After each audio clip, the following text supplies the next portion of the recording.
بسم اللہ الرحمن الرحیم۔ السلام علیکم۔ نبی کریم صلی اللہ علیہ وآلہ وسلم نے فرمایا کہ اونٹ قیامت کے دن اپنے مالکوں کے پاس جنہوں نے ان کا حق زکوٰۃ نہ ادا کیا تو وہ اس سے زیادہ موٹے تازے ہو کر آئیں گے جیسے دنیا میں تھے، اور اپنے مالکوں کو کھروں سے روندیں گے۔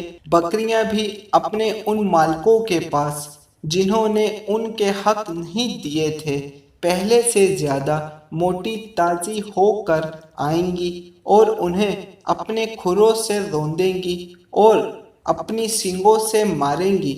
رسول اللہ صلی اللہ علیہ وآلہ وسلم نے فرمایا کہ اس کا حق یہ بھی ہے کہ اسے پانی ہی پر، یعنی جہاں وہ چراگاہ میں چر رہی ہوں، وہاں لے جایا جائے اور دودھ دھویا جائے۔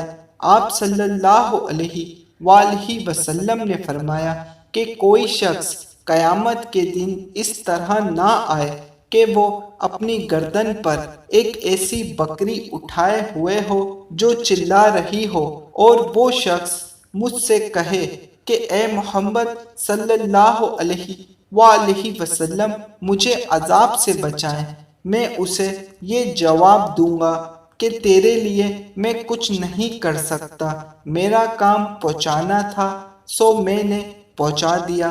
اسی طرح کوئی شخص اپنی گردن پر اونٹ لیے ہوئے قیامت کے دن نہ آئے کہ اونٹ چلا رہا ہو اور وہ خود مجھ سے فریاد کرے اے محمد صلی اللہ علیہ وآلہ وسلم مجھے بچائیں، اور میں یہ جواب دے دوں کہ تیرے لیے میں کچھ نہیں کر سکتا، میں نے تجھ کو اللہ کا حکم زکوٰۃ پہنچا دیا تھا۔